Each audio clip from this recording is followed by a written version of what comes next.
मंडळी, तुम्ही कधी गव्हाच्या पिठामध्ये कांदा घालून हा खमंग खुसखुशीत पदार्थ बनवला आहे का?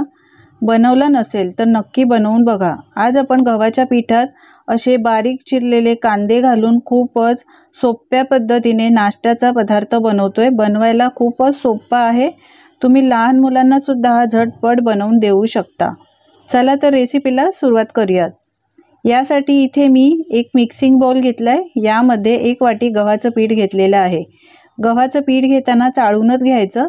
तुम्ही ज्या प्रमाणात पदार्थ हा बनवणार असाल तेवढं गव्हाचं पीठ घ्यायचं. मिक्सिंग बाउलमध्ये मी गव्हाचं पीठ काढून घेतलंय. यानंतर अगदी चिमूटभर मीठ घालायचं. तुम्हाला मीठ चालत नसेल, नाही घातलं तरी सुद्धा चालेल. आता थोडं थोडं पाणी घालून आपण जसं चपातीसाठी पीठ मळतो ना, त्याच पद्धतीने पीठ मळून घ्यायचं. पण लक्षात ठेवा, आपण चपातीसाठी पीठ मळताना थोडंसं मऊसूत मळतो, तर हे पीठ थोडं मऊ नाही मळायचं, घट्टच मळायचं आहे. घट्टसर पीठ मळायचं म्हणजे आपण जो पदार्थ बनतोय तो छान खुसखुशीत बनतो. आता थोडं थोडं पाणी घालायचं आहे आणि अशा पद्धतीने पीठ मळून घ्यायचं आहे. पीठ मळून घेतलं आहे. आता थोडंसं तेल घालूया आणि पुन्हा एकदा व्यवस्थित पीठ चांगलं मळून घेऊया. चपाती करण्यासाठी आपण एकदम मऊसूत पीठ मळतो, तर हे थोडंसं घट्टच मळून घ्यायचं आहे. तुम्ही पाहू शकता मी थोडं घट्टच पीठ मळून घेतलं आहे. आता हे बाजूला ठेवूया. गॅसवर इथे मी पॅन गरम करायला ठेवला आहे. 2 चमचे तेल घालायचं आहे. गॅसची फ्लेम लो टू मीडियम ठेवायची आहे, जास्त फास्ट करायची नाही. यानंतर यामध्ये 1 चमचा जिरं घालायचं. जिरं चांगलं खमंग खरपूस सुगंध यायला लागल्यावर थोडीशी हिंग घालायची. आता इथे मी 2 पातळ चिरून ठेवलेले कांदे घेतलेले आहेत. एकदम पातळ चिरायचे आणि याच्या पाकळ्या आहेत त्या मोकळ्या मोकळ्या करून घ्यायच्या. अख्ख्या ठेवायच्या नाहीत. म्हणजे जसं आपण पातळ कांदा चिरला जसे अख्खे राहतात ना, तसे ठेवायचे नाहीत आणि एकदम पातळ चिरून घ्यायचे. तर 2 कांदे मी घेतले. तिथे कांदे घातले, चांगले परतून घ्यायचे. आपल्याला कांदा आहे तो 50% शिजवून घ्यायचा आहे, जास्त पण शिजवायचा नाही.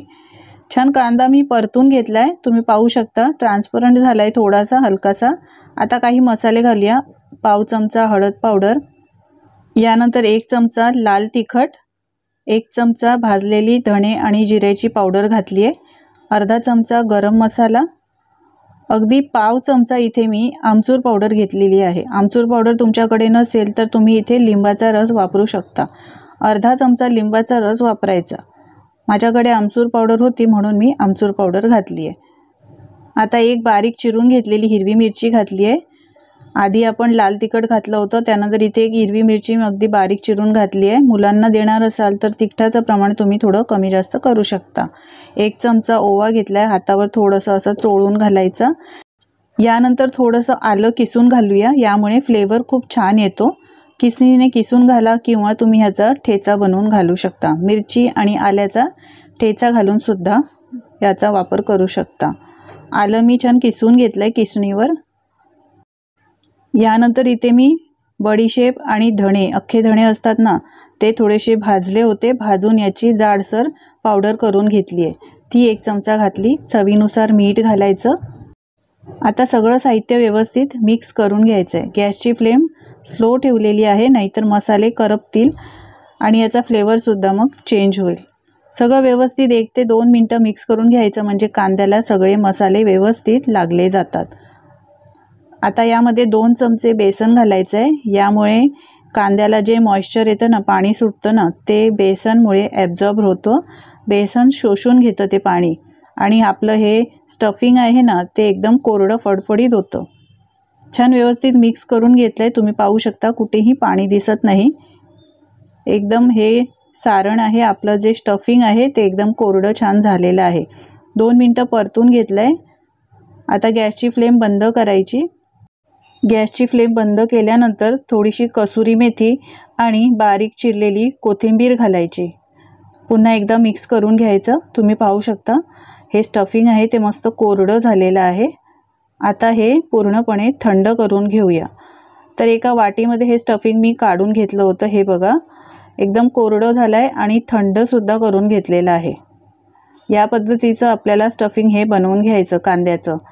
यानंतर आपलं हे पीठ पण छान मस्त थोडंसं सॉफ्ट झालं आहे. हे बघा एकदा चांगलं मळून घेऊया आणि या पिठाचे सारख्याच आकारामध्ये 2 गोळे बनवून घेऊया. हे बघा थोडेसे मोठेच बनवून घ्यायचे आहेत. आपण मस्त कांद्याचा पराठा बनवतोय मंडळी. तुम्ही कधी बनवला आहे का? कमेंट करून नक्की सांगा. आणि बनवला नसेल तर या माझ्या पद्धतीने एकदा बनवून बघा आणि तुमचे अनुभव माझ्यासोबत शेअर करा. पिठाचे 2 गोळे बनवून घेतलेले होते. त्यामधला एक गोळा घ्यायचा आहे. त्याला थोडंसं सुकं गव्हाचं पीठ लावायचं. गव्हाचं पीठ लावताना पण जास्त लावायचं नाही, नाहीतर ते पीठ दिसतं. आता जशी पोळी लाटतो ना त्या पद्धतीनेच पोळी लाटून घ्यायची, पण थोडीशी जाड लाटायची आहे. आपण जो गोळा घेतलाय तो जाडच होता. आता पोळी ही लाटून घेतली आहे. ही बघा, अशा पद्धतीने लाटून घ्यायची. एक पोळी लाटून घेतली, दुसरी पोळी सुद्धा लाटून घ्यायची.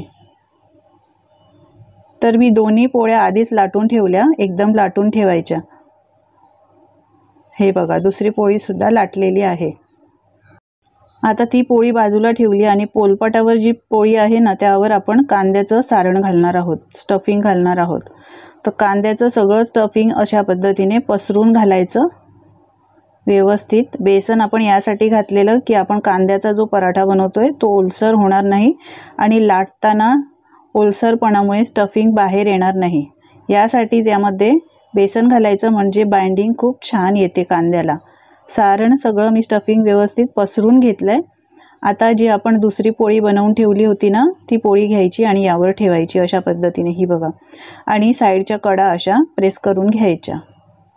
व्यवस्थित सगळ्या कडा मी अशा पसरून घेतल्या आहेत. हे बघा, दाबून घ्यायच्या बोटांनी, म्हणजे ते व्यवस्थित जॉईंट होतात. यानंतर इथे मी पिझ्झा कटर घेतलाय. पिझ्झा कटर किंवा सुरीने तुम्ही कापू शकता.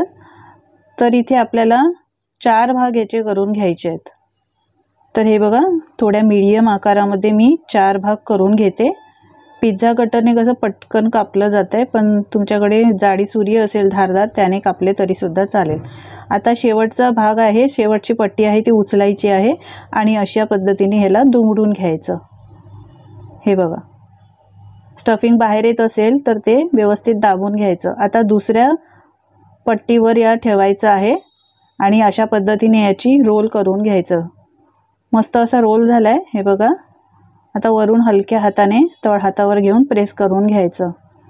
मस्त आपला कांद्याचा लच्छेदार पराठा बनणार आहे. पहा किती लेअर मस्त आलेत. आता दुसरी घडीसुद्धा अशीच करून घेऊया, रोल करून घेऊया. दुसऱ्या लेअरवर ठेवायचं आहे आणि तशाच पद्धतीने व्यवस्थित रोल करून घ्यायचं आहे. तुम्ही बघू शकता आपण जे यामध्ये स्टफिंग भरलेलं आहे त्यामध्ये कुठेही ओलसरपणा जाणवत नाही. याचं कारण असं आहे की आपण कांद्याचं स्टफिंग बनवताना यामध्ये बेसनाचा वापर केला आहे. तर बेसनाचा वापर नक्की करा, म्हणजे तुमचे हे कांद्याचे पराठे मस्त खुसखुशीतसुद्धा होतील, चवीलासुद्धा छान लागतील. आता हे दोन्ही मी कांद्याचे पराठ्याचे स्टफिंग भरून बनवून घेतलेले आहेत. आता एक घ्यायचं आहे आणि त्याला थोडंसं कोरडं पीठ लावायचं आहे गव्हाचं. जास्तसुद्धा लावायचं नाही, हाताने थोडं प्रेस करून घ्यायचं, थोडंसं मोठं करून घ्यायचं. त्यानंतर यावर कलोंजी सीड्स घालायचे आहेत. हे कांद्याचे बिया आहेत. आता तुम्ही याला कांद्याच्या बिया म्हणतात काय म्हणतात कमेंट करून नक्की सांगा. वाण्याच्या दुकानात इझिली मिळतात, दिसायलासुद्धा खूप छान दिसतात यावर. आता थोडेसे पसरून घ्यायचे आहेत. त्यानंतर बारीक चिरलेली कोथिंबीर घालायची आणि कोथिंबीरसुद्धा व्यवस्थित पसरून घ्यायची, म्हणजे हे कांद्याचे पराठे आहेत ते दिसायला खूप सुंदर दिसतात आणि मुलांना काही वेगळं खायला दिल्यासारखं वाटतं आणि त्यांना आवडतात सुद्धा. आता जशी पोळी लाटतो त्याच पद्धतीने लाटून घ्यायची. आता हा पराठा लाटताना थोडासा जाडसरच लाटायचा आहे, तो जाडच असतो, जास्त पातळ करायचा नाही, नाहीतर पराठा फुटला जाईल. व्यवस्थित अशा पद्धतीने हा पराठा लाटून घ्यायचा. कोरडं पीठ जास्त लावायचं नाही, थोडंसं कमीच लावायचं. पहा, एक पराठा मी छान लाटून घेतला आहे, दिसतोय किती सुरेख बघा. आता हा काढून घेऊया आणि दुसरा पराठासुद्धा मी याच पद्धतीने रेडी केला आहे. दुसरा पराठासुद्धा सारख्याच पद्धतीने मी लाटून घेते. मंडळी, तुम्हाला माझी रेसिपी जराही आवडत असेल तर प्लीज एक लाईक करायला अजिबात विसरू नका. आणि तुम्ही कोणत्या गावातून, कोणत्या शहरातून, कोणत्या राज्यातून माझा हा रेसिपी व्हिडिओ पाहताय हे सुद्धा कमेंट करून सांगायला विसरू नका, म्हणजे मी तुमचे आभार मानू शकेन. पहा, दोन्ही पराठे आपले मस्त लाटून झालेत.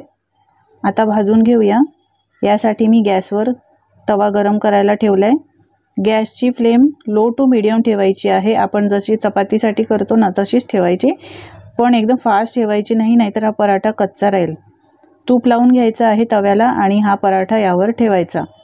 कारण आपण जो पराठा बनवला आहे ना तो थोडासा जाडसर आहे, तर कुठेही कच्चा राहता कामा नये यासाठी लो टू मीडियम फ्लेमवर हा पराठा भाजून घ्यायचा आहे, म्हणजे खुसखुशीत होतो। साईडला थोडंसं तूप सोडलं आहे, कढायाच्या अशा लूज करून घ्यायच्या आणि याला पलटून घ्यायचं। 2 ते 3 मिनटं लागतात हे पराठे बनवायला, छान अगदी भाजून खुसखुशीत तयार होतात। घाई गडबडीच्या वेळी मुलांना तुम्ही सकाळच्या वेळी देऊ शकतात त्यांना टिफिनला, किंवा आयत्या वेळीला काही वेगळं द्यायचं असेल, नुसत्या चपात्याच खाऊन कंटाळत असतील मुलांना, मुलंच काय मोठेसुद्धा, तर या पद्धतीने तुम्ही त्यांना हा कांद्याचा पराठा बनवून देऊ शकता। छान वरून असा दाबून घ्यायचा आहे, म्हणजे व्यवस्थित भाजला जातो, कुठेही कच्चा हा राहत नाही। तुम्ही पाहू शकता काय रंग आलाय याला, मस्त सुरेख रंग आलाय आणि दोन्ही बाजूनी हा पराठा भाजला गेलाय, कुठेही कच्चा अजिबात दिसत नाही। आता काढताना हा जाळीवर काढायचा, म्हणजे याची वाफ जी असेल ना एक्स्ट्राची ती निघून जाते, याला पाणी सुटत नाही। आता दुसराही पराठा याच पद्धतीने भाजायचा आहे। तव्यावर थोडंसं तूप सोडायचं आणि पराठा घालायचा आहे, आजूबाजूला थोडंसं तूप सोडून घ्यायचं, पलटून घ्यायचं आणि दोन्ही बाजूनी छान खमंग खरपूस होईपर्यंत भाजून घ्यायचा। पहा रंग किती सुरेख आलाय। वरून थोडंसं असं टॅप करून घ्यायचं, म्हणजे कुठेही कच्चा असेल ना, कांदा जरी कच्चा राहिला असेल तर तो चांगला भाजला जाईल। तर हा देखील पराठा तुम्ही पाहू शकता मस्त भाजला गेलाय, कुठेही कच्चा नाही, रंग खूप सुरेख आलाय, सुगंध सुद्धा खूप मस्त येतोय। पहा जाळीवर काढून घेऊया। नेहमीचे चपात्या इडली डोसा खाऊन जर तुम्हाला कंटाळा आला असेल आणि वेगवेगळे पराठे खायची काही इच्छा असेल, एकाच प्रकारचे पराठे खाऊन सुद्धा तुम्हाला कंटाळा आला असेल, तर एकदा या माझ्या पद्धतीने तुम्ही हा कांद्याचा पराठा नक्की बनवून बघा। लहान मुलं तर आवडीने खातीलच, पण मोठे सुद्धा 100% आवडीने खातील। थोडंसं याला तूप लावून घेतलंय, म्हणजे खायला खूप भारी लागतो हा पराठा। पहा किती सुरेख झालाय। तुम्हाला एक पराठा दाखवते बघा, खूपच खुसखुशीत असा हा पराठा झालेला आहे। बराच वेळ असाच हा खुसखुशीत राहतो। मुलांना टिफिनमध्ये बनवून द्या तुम्ही, ते नक्कीच टिफिन संपवूनच येतील। आयत्या वेळी झटपट तुम्ही हे स्टफिंग बनवून ठेवू शकता आणि पटकन आयत्या वेळी असा पराठा बनवून देऊ शकता। पराठा मी सर्व केलाय दह्याबरोबर, तुम्ही दह्याबरोबर किंवा लोणच्याबरोबर देऊ शकता, खायला खूप भारी लागतो, किंवा टोमॅटोची चटणी असेल तर त्याच्याबरोबर सुद्धा देऊ शकता। आहे की नाही साधी सोपी रेसिपी, पण एकदम भारी। तुम्ही सुद्धा करून बघा, तुमचे अनुभव माझ्यासोबत शेअर करा। माझी खात्री आहे तुम्हाला या कांद्याच्या पराठ्याची आजची ही रेसिपी नक्कीच आवडली असेल मंडळी, तर प्लीज एक लाईक करा, जास्तीत जास्त शेअर करा आणि अशाच नवनवीन रेसिपी पाहण्यासाठी चॅनलला सबस्क्राईब करा। धन्यवाद।